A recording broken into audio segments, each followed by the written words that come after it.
বাস্তুশাস্ত্ৰত ময়ূৰৰ পাখিৰ বহুত অধিক মহত্ব আছে। বাস্তুশাস্ত্ৰৰ অনুসৰি ময়ূৰৰ পাখি ঘৰত থকাটো বহুত শুভ মানা হয়। ময়ূৰৰ পাখি যি স্থানত থাকে সেই স্থানৰ নিগেটিভ এনাৰ্জিবোৰ নষ্ট কৰি দিয়ে। শাস্ত্ৰত ময়ূৰৰ পাখিক সুসমৃদ্ধিৰ প্ৰতীক মানা হয়। এই ময়ূৰৰ পাখি অত্যন্ত চমৎকাৰী হোৱাৰ লগতে ঘৰৰ বাস্তুদোষবোৰ কম কৰাৰ ক্ষেত্ৰতো বহুত সহায়ক হয়। কিন্তু বাস্তুশাস্ত্ৰত ময়ূৰৰ পাখি ঘৰত ৰখাৰ কিছুমান নিয়ম উল্লেখ কৰা আছে। ময়ূৰৰ পাখি ঘৰত ৰখাৰ সময়ত এই নিয়মবোৰৰ পালন নিশ্চয় কৰিব লাগে। তেতিয়া ইয়াৰ পজিটিভ প্ৰভাৱবোৰ দেখিবলৈ পোৱা যাব। বাস্তুশাস্ত্ৰত ময়ূৰৰ পাখি ৰখাৰ সঠিক স্থান আৰু দিশৰ বিষয়ে কোৱা হৈছে। যদি আপুনি আপোনাৰ ঘৰত ময়ূৰৰ পাখি সঠিক স্থান আৰু সঠিক দিশত ৰাখিব পাৰে, তেনেহ'লে ই ঘৰৰ নিগেটিভ এনাৰ্জিবোৰ ধ্বংস কৰি দিয়ে। ময়ূৰৰ পাখি ঘৰত ৰখাৰ বহুত লাভ আছে। ধন সম্পত্তিৰ আকৰ্ষণৰ বাবে ময়ূৰৰ পাখি অধিক ব্যৱহাৰ কৰা হয়। যদি আপোনাৰ ঘৰত টকা পইচাৰ নাটনি হৈ আছে, টকা পইচাৰ অধিক পৰিমাণে খৰচ হয়, ঘৰলৈ টকা পইচা নাহে, তেনেহ'লে আপোনাৰ ঘৰত ময়ূৰৰ পাখি নিশ্চয় লৈ আহিব আৰু ময়ূৰৰ পাখি সঠিক স্থানত আৰু সঠিক দিশত ৰাখিব। ই নিশ্চিত ৰূপত আপোনাৰ ধন বৃদ্ধি কৰিব। বাস্তুশাস্ত্ৰ অনুসৰি ঘৰত কেইটা ময়ূৰৰ পাখি ৰাখিব লাগে, ইয়াৰ ৰহস্যৰ কথাও কোৱা হৈছে। আহক জানি লওঁ ময়ূৰৰ পাখিৰ সৈতে জড়িত বাস্তু নিয়ম। যদি আপুনি ভিডিঅ'টো চাই আছে, তেনেহ'লে চেনেলটো ছাবস্ক্ৰাইব কৰি ল'ব আৰু কমেণ্টত লিখিব জয় শ্ৰীকৃষ্ণ। প্ৰথমতে জানি লওঁ আহক ময়ূৰ পাখিৰ সৈতে জড়িত ধাৰ্মিক নিয়মবোৰৰ বিষয়ে। আমাৰ প্ৰাচীন শাস্ত্ৰত ময়ূৰৰ পাখিক ইমান কিয় মহত্ব দিয়া হয়? আমাৰ প্ৰাচীন পুৰাণত ময়ূৰৰ পাখিক এক চমৎকাৰী যন্ত্ৰ মানা হয়। ইয়াৰ প্ৰয়োগ বহুত প্ৰকাৰৰ তান্ত্ৰিক ক্ৰিয়াকলাপত ব্যৱহাৰ কৰা হয়। ইয়াৰ প্ৰয়োগ কৰি সন্মোহন, শত্ৰুনাশ আৰু বেয়া শক্তিবোৰক নষ্ট কৰা হয়।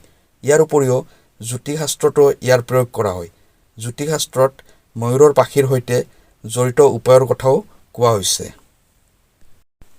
ময়ূৰৰ পাখিয়ে ঘৰৰ পৰা বেয়া শক্তিবোৰক দূৰ কৰাৰ লগতে সাপৰ দৰে বিষাক্ত প্ৰাণীবোৰেও ঘৰৰ ভিতৰত প্ৰৱেশ কৰিবলৈ ভয় কৰে।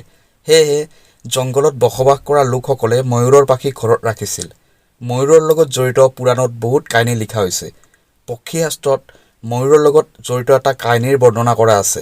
প্ৰাচীন যুগত সন্ধ্যা নামৰ এটা অসুৰ আছিল। তেওঁ বহুত শক্তিশালী আৰু তপস্বী আছিল।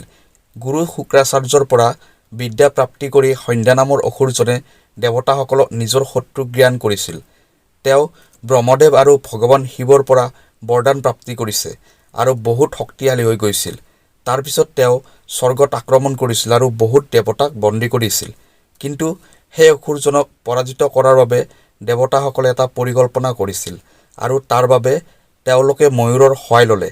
সকলোবোৰ দেৱতা আৰু নৱগ্ৰহ ময়ূৰৰ পাখিৰ সৈতে বিৰাজমান হৈ গ'ল। ইয়াৰ ফলত ময়ূৰ অধিক শক্তিশালী হৈ গ'ল আৰু বিশাল ৰূপ ধৰি ময়ূৰটোৱে সন্ধ্যা অসুৰক আক্ৰমণ কৰিলে। এই যুদ্ধত সন্ধ্যা অসুৰ বধ হ'ল আৰু দেৱতাসকলে তেওঁলোকৰ আধিপত্য আকৌ ঘূৰাই পালে। সকলোবোৰ দেৱতাই ময়ূৰৰ প্ৰশংসা কৰিলে আৰু ময়ূৰকো পূজনীয় হোৱাৰ বৰদান দিলে। তেতিয়াৰ পৰাই ময়ূৰক বহুত পবিত্ৰ মানা হয়। যি ঠাইত ময়ূৰৰ পাখি থাকে, সেই ঠাইত 9টা গ্ৰহৰ অশুভ প্ৰভাৱ নপৰে। কেৱল ঋষিমুনি আৰু দেৱতাসকলেই নহয়, ভগৱান শ্ৰীকৃষ্ণইও ময়ূৰৰ প্ৰশংসা কৰিছে। ভগৱান শ্ৰীকৃষ্ণই ময়ূৰৰ শ্ৰেষ্ঠত্বৰ বৰ্ণনা কৰিছে আৰু তেওঁ ময়ূৰৰ পাখিক নিজৰ মুকুটত ধাৰণ কৰি ময়ূৰক শ্ৰেষ্ঠ হোৱাৰ প্ৰমাণ দিছে।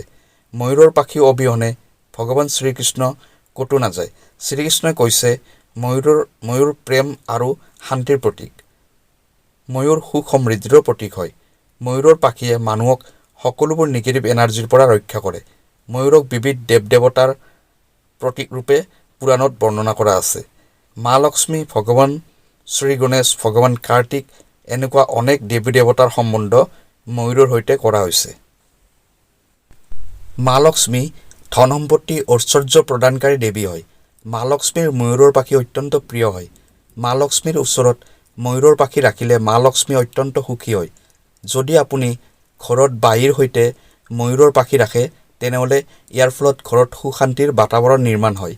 আমাৰ প্ৰত্যেকৰে ঘৰ এটা মন্দিৰৰ দৰে হয়। যদি ঘৰত থকা সদস্যবোৰে প্ৰতিদিনে কাজিয়া পেচাল কৰিব ধৰে, তেনেহ'লে এইটো মন্দিৰতকৈ ৰণভূমি যেন লগা হয়। ঘৰত ক্লেশ আৰু কাজিয়া পেচাল হোৱাৰ বহুত কাৰণ হ'ব পাৰে, কিন্তু সকলোতকৈ ডাঙৰ কাৰণ হ'ল ঘৰত নিগেটিভ এনাৰ্জি প্ৰৱেশ কৰা। কিন্তু আমাৰ ঘৰত এই নিগেটিভ এনাৰ্জিবোৰ আহে ক'ৰ পৰা আৰু এই নিগেটিভ এনাৰ্জিবোৰ দূৰ কৰিবলৈ কি উপায় কৰিব লাগে? বাস্তুশাস্ত্ৰ অনুসৰি প্ৰত্যেক ঘৰতে নিগেটিভ এনাৰ্জি বৃদ্ধি কৰাৰ বস্তু থাকে। এই বস্তুবোৰ অবিহনে ঘৰ এখন কেতিয়াও নচলে। এই বস্তুবোৰ আমি ঘৰৰ পৰা বাহিৰ কৰিবও নোৱাৰোঁ, কিন্তু সেই নিগেটিভ এনাৰ্জিটোক নিশ্চয় বাহিৰ কৰিব পাৰি। ইয়াৰ বাবে আমি ময়ূৰ পাখিৰ প্ৰয়োগ কৰিব লাগে। আপুনি 3টা ময়ূৰৰ পাখি ল'ব আৰু আপোনাৰ ঘৰৰ মুখ্য দুৱাৰৰ সন্মুখত বতাহত জোৰ জোৰকৈ ঘূৰাই দিব। ইয়াৰ ফলত আপোনাৰ ঘৰৰ ভিতৰত থকা নিগেটিভ এনাৰ্জিবোৰ ঘৰৰ পৰা বাহিৰত ওলাই যাব। যদি আপুনি প্ৰতিদিনে এনেকুৱা কৰে, তেনেহ'লে আপোনাৰ ঘৰত থকা নিগেটিভ এনাৰ্জিবোৰ লাহে লাহে সমাপ্ত হৈ যাব আৰু আপোনাৰ ঘৰত পজিটিভ এনাৰ্জিৰ সঞ্চাৰ হ'ব। এইটো কথাই ধ্যানত ৰাখি আজি আমি আপোনাক জনাম যে এনেকুৱা কোন 3টা ঘৰত ঠাই আছে য'ত ময়ূৰৰ পাখি নিশ্চয় ৰাখিব লাগে, আৰু এই ঠাইবোৰত যদি আপুনি ময়ূৰৰ পাখি ৰাখি দিয়ে, তেনেহ'লে আপোনাৰ ঘৰতো সকলোতকৈ অধিক পজিটিভ এনাৰ্জিৰ সঞ্চাৰ হৈ থাকিব। সকলোতকৈ প্ৰথম কথা, ঘৰৰ পৰা নিগেটিভ এনাৰ্জি দূৰ কৰাৰ বাবে যদি আপোনাৰ ঘৰত নিগেটিভ এনাৰ্জি বহুত আছে আৰু পৰিয়ালৰ সদস্যসকলৰ উন্নতিত বাধা হৈ আছে, তেনেহ'লে আপোনাৰ মুখ্য দুৱাৰৰ ওপৰত ভগৱান গণেশৰ ফটো ৰাখিব। ফটোখনৰ দুয়োফালে 2টা ময়ূৰৰ পাখি নিশ্চয় ৰাখিব। ইয়াৰ ফলত আপোনাৰ ঘৰত যিকোনো ধৰণৰ নিগেটিভ এনাৰ্জি প্ৰৱেশ কৰিব নোৱাৰিব। যদি আপোনাৰ মুখ্য দুৱাৰ বাস্তুশাস্ত্ৰৰ নিয়মৰ বিৰুদ্ধে আছে, তেনেহ'লে আপোনাৰ মুখ্য দুৱাৰত 3টা ময়ূৰৰ পাখি নিশ্চয় ৰাখিব। ইয়াৰ ফলত বাস্তুদোষ সমাপ্ত হৈ যাব। নম্বৰ 2, গ্ৰহৰ বেয়া প্ৰভাৱৰ পৰা বাচিবলৈ। যদি ঘৰৰ সদস্যসকলৰ গ্ৰহৰ বেয়া প্ৰভাৱ আছে নাইবা গ্ৰহৰ স্থিতি বেয়া চলি আছে, তেনেহ'লে ময়ূৰৰ পাখি ল'ব। তাত শুদ্ধ জল নাইবা গংগাজল ছটিয়াই দিব। তাৰপিছত ময়ূৰৰ পাখিটো এনেকুৱা স্থানত ৰাখি দিব যাতে কোনেও ময়ূৰৰ পাখিটো দেখা নাপায়। ইয়াৰ ফলত গ্ৰহ শান্তি হোৱাৰ বাবে সহায়ক হ'ব। নম্বৰ 3, বেয়া নজৰৰ পৰা বাচিবলৈ। যদি ঘৰৰ কোনোবা সদস্যৰ বেয়া নজৰ লাগিছে নাইবা তেওঁৰ গাত কোনোবা বেয়া নজৰৰ প্ৰভাৱ পৰিছে, তেনেহ'লে শোৱাৰ সময়ত সেই ব্যক্তিৰ গাৰুৰ তলত ময়ূৰৰ পাখি এটা ৰাখিব আৰু দ্বিতীয় দিনা সেই ময়ূৰৰ পাখিটো যিকোনো বৈ থকা পানী নাইবা পুখুৰীত পেলাই দিব। ইয়াৰ ফলত বেয়া নজৰৰ পৰা ৰক্ষা পৰিব। নম্বৰ 4, পঢ়াত মন নবহে। যদি ঘৰৰ ল'ৰা ছোৱালীৰ পঢ়াত মন নবহে, স্মৃতিশক্তি কম আছে, পঢ়া শুনা কৰাৰ সময়ত বাৰে বাৰে টোপনি আহি যায়, তেনেহ'লে বিদ্যাৰ্থীসকলে কিতাপৰ মাজত ময়ূৰৰ পাখি ৰাখিব। ইয়াৰ ফলত বিদ্যাৰ্থীসকলৰ একাগ্ৰতা বাঢ়িব আৰু মা সৰস্বতীৰ কৃপা সদায় থাকিব। নম্বৰ 5, শত্ৰুৰ পৰা মুক্তি পাবলৈ। যদি কোনোবা শত্ৰুৱে জানি বুজি আপোনাক অশান্তি কৰি আছে আৰু বাৰে বাৰে আপোনাক ক্ষতি কৰিবলৈ চেষ্টা কৰি আছে, তেনেহ'লে হনুমানজীৰ মূৰৰ সিন্দুৰ ময়ূৰৰ পাখিত ৰাখি আৰু পিছদিনা গা নোধোৱাকৈয়ে এই ময়ূৰৰ পাখিটো বৈ থকা পানী নাইবা কুৱাত পেলাই দিব। ইয়াৰ ফলত শত্ৰুৰ পৰা মুক্তি লাভ কৰিব পাৰিব। নম্বৰ 6, মনোবাঞ্ছিত ফল প্ৰাপ্তিৰ বাবে। যদি মনৰ কিবা ইচ্ছা আধৰুৱা হৈ আছে, বহুত দিন চেষ্টা কৰাৰ পিছতো মনোবাঞ্ছিত ফল প্ৰাপ্তি কৰিব পৰা নাই, কাম কাজবিলাকত বাৰে বাৰে বাধা আহি থাকে, তেনেহ'লে আপুনি ৰাধা কৃষ্ণ মন্দিৰত গৈ ভগৱান কৃষ্ণক ময়ূৰৰ পাখি অৰ্পণ কৰক, অথবা ঘৰতে শ্ৰীকৃষ্ণৰ মূৰ্তিৰ ওপৰত ময়ূৰৰ পাখি ৰাখি দিব আৰু আপোনাৰ ইচ্ছা ময়ূৰৰ পাখিটোত প্ৰকট কৰিব। নম্বৰ 7, যদি পতি পত্নীৰ মাজত কাজিয়া পেচাল হৈ থাকে, ঘৰত অশান্তি বাঢ়ি গৈ আছে, মৰম ভালপোৱাবোৰ কমি গৈছে, তেনেহ'লে তেওঁলোকৰ বেডৰুমৰ দক্ষিণ পূব দিশত ময়ূৰৰ পাখি ৰাখি দিব। ইয়াৰ ফলত দুয়োৰে মাজত মৰম ভালপোৱা বাঢ়িব। নম্বৰ 8, ধন বৃদ্ধিৰ বাবে। যদি ধন টকা পইচাৰ অভাৱ হৈ আছে, হঠাতে টকা পইচাবোৰ খৰচ হৈ যায়, তেনেহ'লে ঘৰত টকা পইচা জমা ৰখা আলমাৰীত নিশ্চয় ৰাখিব। লগতে মা লক্ষ্মীৰ পূজাত ময়ূৰৰ পাখি ৰাখি সেই পাখিটো আলমাৰীত ৰাখিব। ইয়াৰ ফলত ঘৰত সুখ সমৃদ্ধি আহিব আৰু টকা পইচাৰ অভাৱ অনুভৱ নহ'ব।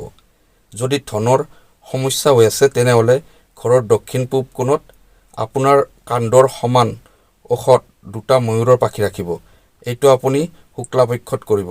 অতি সোনকালে টকা পইচাৰ আমদানি বৃদ্ধি হ'ব। নম্বৰ 9, আপুনি যিকোনো এটা শুভ দিনত ময়ূৰৰ পাখি এটা লৈ ঘৰৰ এনেকুৱা এটা স্থানত ৰাখিব য'ত মানুহৰ অহা যোৱা বেছি হয় আৰু মানুহৰ নজৰ য'ত পৰে।